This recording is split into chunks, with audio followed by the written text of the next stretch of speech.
इबादतों, रहमतों और बरकतों का महीना रमज़ान, जिसका हर मुसलमान को, हर मोमिन को बेसब्री से इंतज़ार रहता है। तैयारियों में लगा रहता है। रमज़ान के बाद ईद की हर तरफ खुशबुएँ महकती हैं, लेकिन इस बार पिछले 2-3 दिनों से पुरानी दिल्ली से जो खबरें लड़ाई झगड़ों की निकल कर सामने आ रही हैं, वो अपने आप में बेहद चौंकाने वाली हैं। हाल ही में मटिया महल बाज़ार में जो कुछ सुबह बाद नमाज फ़ज्र हुआ, वहाँ पथराव किया गया, लोगों के सर फूटे, लेकिन पुलिस ने मामला दर्ज किया और कई लोगों को जेल भी भेजा है, कई की तलाश कर रही है। वहीं दूसरी तरफ जो स्क्रीन पर आपके तस्वीर चल रही है, दिल्ली गेट कब्रिस्तान की है, जहां एक 50 वर्षीय मंसूर उर्फ नन्हे नलवाले को सुपुर्द खाक किया जा रहा है। मैं आपको बता दूं, एक मामूली सा झगड़ा जिसमें मंसूर उर्फ नन्हे नलवाले की जान चली गई, जो कि प्लम्बर का काम किया करता था, 3 बच्चों का बाप था, वो भी सिर्फ इस बात पर बाद नमाज ज़ोहर कल दिन में उसको कटरा खबासपुरा कला महल के रहने वाले 3-4 लोगों ने, जिसका मेन नाम शाहिद बताया जा रहा है, गाली वगैरह बकी थी। तो कुछ लोगों ने उसको बताया कि मंसूर साहब, आपको उन लोगों ने गाली बकी है। तो रोज़ा खोलने के तुरंत बाद मंसूर उर्फ नन्हा नलवाले, साथ में उसका बेटा फ़हद और एक भतीजा शाहिद के पास गए कि आखिर आपने मुझे गाली क्यों बकी है।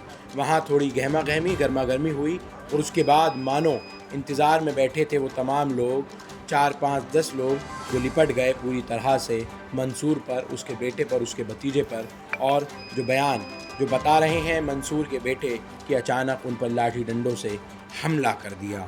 अंदाज़ा लगाइए, जो शख्स सिर्फ ये पूछने गया हो, अगर ये बात सच है तो, कि सिर्फ आपने मुझे गाली क्यों बकी है, माज़अल्लाह मैं नहीं जानता कि इसमें हकीकत क्या है, लेकिन जो बताया जा रहा है अभी तक मामला, उसमें यही निकल कर सामने आया है। पूछने पर ही इस तरह पीटा, क्योंकि नन्हे पहले से ही जो है वो दिल के मरीज़ थे, उनको पहले ही 2 अटैक आ चुके हैं, 2 बार उनकी एंजियोग्राफी हो चुकी है, वॉल डल चुके हैं, और नन्हे को जैसे ही पीटा, उसको अस्पताल ले जाते वक्त डॉक्टरों ने पहुंचते ही मृत घोषित कर दिया। नन्हा नल का प्लम्बर का काम किया करता था, 3 औलाद थी नन्हे के, एक बेटी, 2 बेटे, जिसका नाम फ़हद एक का है, जो लाल कपड़ों में आपके स्क्रीन पर अपने बाप के जनाजे के आगे खड़ा हुआ नज़र आ रहा है, और दूसरा जो बराबर में आपको नज़र आ रहा है। सिर्फ मामूली सी बात पर जान चली गई, और किस तरह का आखिर दिलों में नफ़रत बढ़ गई। जहाँ एक तरफ, जैसा मैंने कहा, मुल्क में दंगे फसादों की खबरें आ रही हैं, तो आपसी लड़ाई झगड़ों में भी इस तरह के बहुत से मामला पुरानी दिल्ली से पिछले 3-4 दिनों से लगातार सुनने में आ रहे हैं। सुनिए क्या कुछ कह रहे हैं फ़हद पूरे मामले में। बात करने इन्होंने गाली वाली बकी, जिसने मारा था, तो बात करने गए थे, तो वहाँ पे बात करते करते वो गाली गलौज करने लगे, पापा प्लम्बर का। हम जैसे रोज़ा खोलने के बाद वो कहने लगे, हम ऐसे शायद गाली पकड़ी है, हम खड़े हुए थे, ये भी थे इमरान भाई, ये ना, तो हमें लेके चला गया, वो इससे बात करने चल जाओ, तो वो अपी वहाँ रहता है मोहल्ले में, अपी ने किया ऐसे से वालिद ने तुम्हें शायद गाली पकड़ी है, तो वो कहने लगे मुझे गाली क्यों पकड़ी है, बात करने चलना है उससे। तो हम चारों, मैं नन्हे भाई, ये हम तीनों चारों चला गए उनसे बात करने, कि वो गाली क्यों पकड़ी है, हमें तूने भी ये गाली क्यों पकड़ी है। तो ऐसे बात करते करते तू में होगा, इतनी देर में उसके भाई जो है अंदर से डंडे निकाल के लिया, उन्होंने हमारे पे हमला कर दिया। हाँ। ठीक है, जैसे उन्होंने हमला करा हमारे पे, हमारे चाचा पे, उन्होंने फौरन हमला करने के बाद इनको मारा, इनकी भी FIR कटी हुई है, इनको मारा, फिर हमने अपने बचाव में भागने की कोशिश करी, तो उनको वहाँ पे चाचा को गिरा दिया उन्होंने मार के, वो बेहोश हो गया वहाँ पे, इतनी देर में अस्पताल लेके पहुंचे। डंडे तो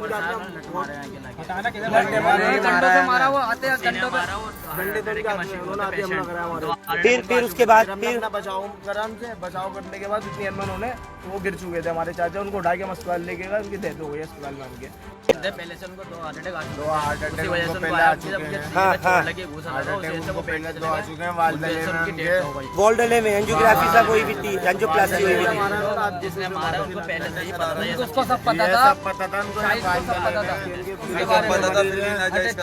नहीं तो शाहिद जो था, इनको गालियाँ पकड़ी थी शाहिद ने रोजे के टाइम, ये गया कि तूने मुझे गाली क्यों बकी, तूने मुझे गाली क्यों बकी। अब वो कहने लगा मैंने गाली नहीं बकी, वो कहने लगे नहीं गाली तूने बकी है, अब भी बता दिया।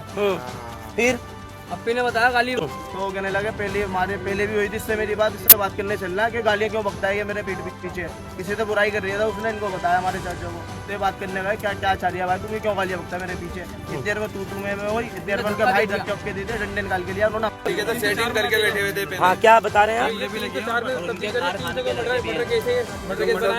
इस पूरे मामले के बाद सेंट्रल डिस्ट्रिक्ट के थाना चांदी महल थाने में एफआईआर दर्ज की गई है और धारा 304 आईपीसी का सेक्शन लगाया गया है, यानी गैर इरादतन हत्या।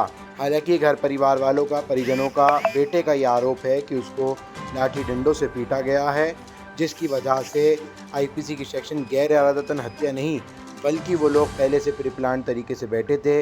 120 भी आईपीसी और 304 नहीं बल्कि 302 के तहत मुकदमा दर्ज होना चाहिए। अब इंसाफ की गुहार ये तमाम परिवार के तमाम सदस्य और उसके 3 नन्हे मासूम और उसकी बीवी लगा रही है।